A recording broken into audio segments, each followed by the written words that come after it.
Hi, Taurus rising sign. Here is your weekly forecast starting on the 21st of April until the 27th of April. So, this is your week, Taurus. The historic conjunction of your ruler, Venus and Uranus, is happening in your first house, which is actually making it as a personal grand opening.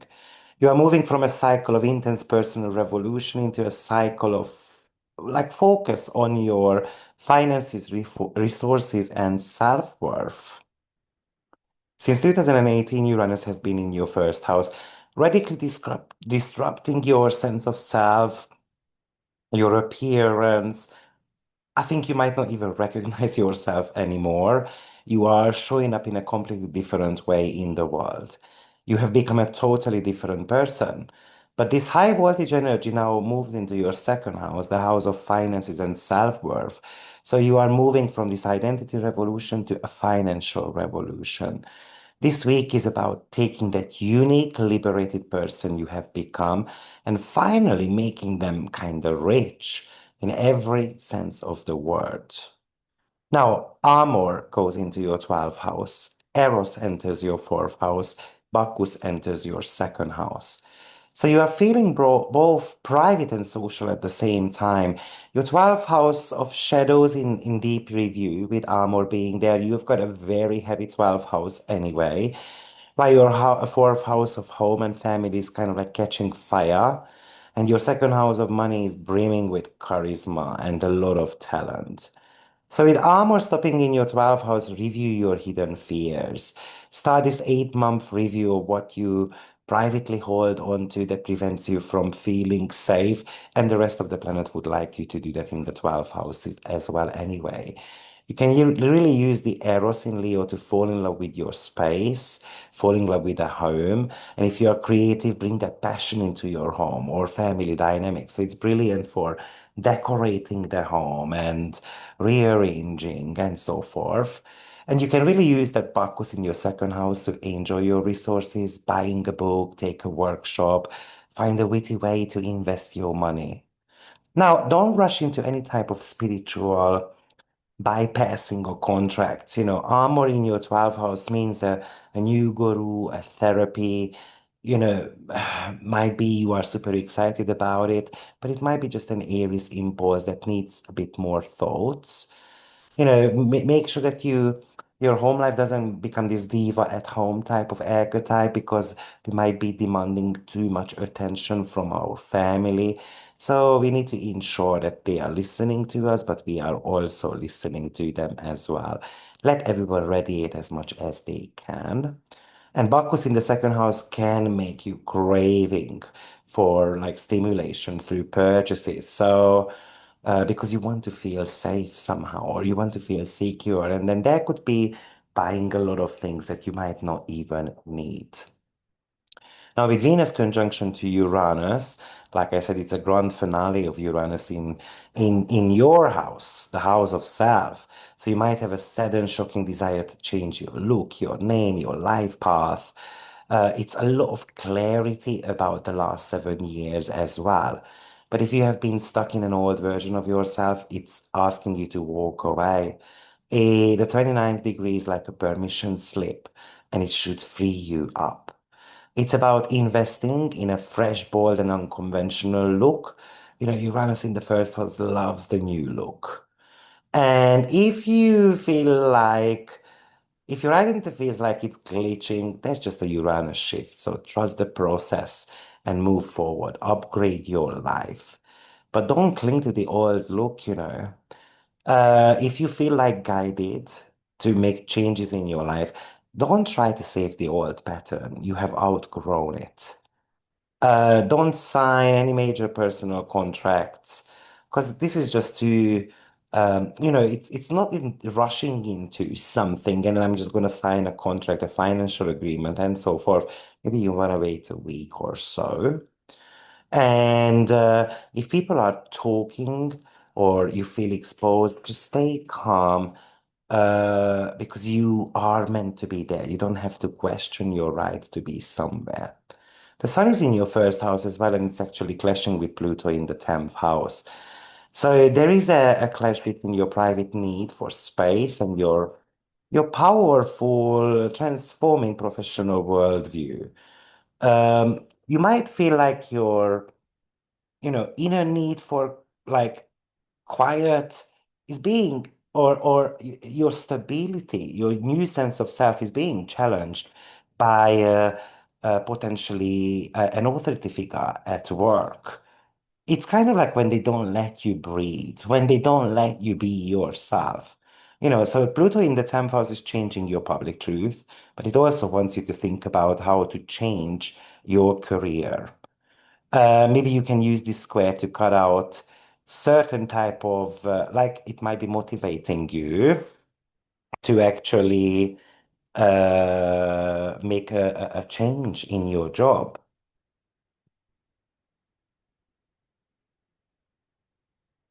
One second.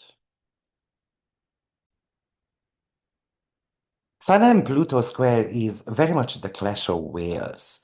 So you feel the sun in your first house is demanding you shine and be yourself, but Pluto in your 10th house is kind of like putting that pressure on you from career, from boss, the weight of your public responsibilities.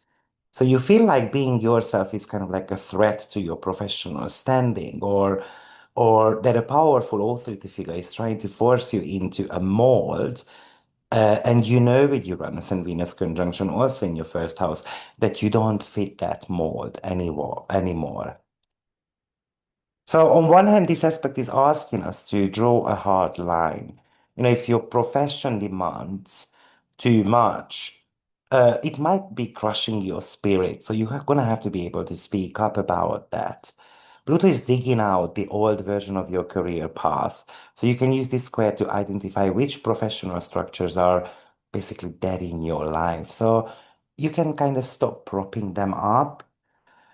And also, you have to realize that your personal power is higher than any job title, and you should be sacrificing your self-worth for a career structure that is crumbling. Don't let your boss or your public image dictate who you should become. You are more than your job. Pluto in the 10th house can be very intimidating. So don't go silent just because you are worried about, let's say, getting fired or certain type of professional consequences. Um, we also have got the sun in the first house sextiling the nodes. Well, one is a sextile, and the other one is a trine. So the trine is happening to Virgo South Node, which is in your fifth house. And then North Node is in Pisces, which is in your 11th house. So this is a harmonious aspect pattern. It's potentially about you being able to figure out what road you want to be on. It's about you aligning with your long-term goals. You see how your current evolution is finally clicking into place with your creative joy as well as your community, your long-term dreams. This is like a manifestation day where being yourself attracts the right friend, the right creative opportunities, the right social support that you need. The sun wants to create something tangible in the sign of Taurus. Sometimes it's art or a project or a brand. So it might be about like a brand kind of like review that you are doing. Your network is actually ready to help you shine.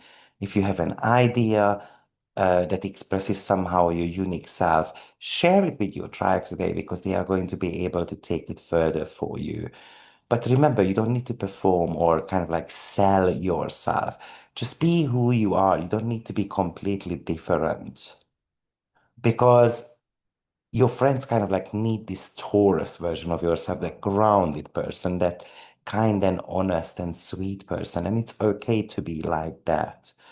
So, it's kind of like not allowing your perfectionism kill your art, basically. Because the South Node might tempt you to be overly critical of your creative work, of your romantic life. You know, it's not about drafting things up. So just go with the flow and focus on the connections and focus on the big picture impact. And don't overanalyze your future either. North Node in Pisces says that trust the process. Things are going to fall out the way they have to. And most likely the sextile should be a positive one. And you don't have to prove yourself to anyone either. I am allowed to be the version that I want to be. Uranus moving into Gemini happens on the same day when Pallas Athene enters Aries and Psyche enters Cancer.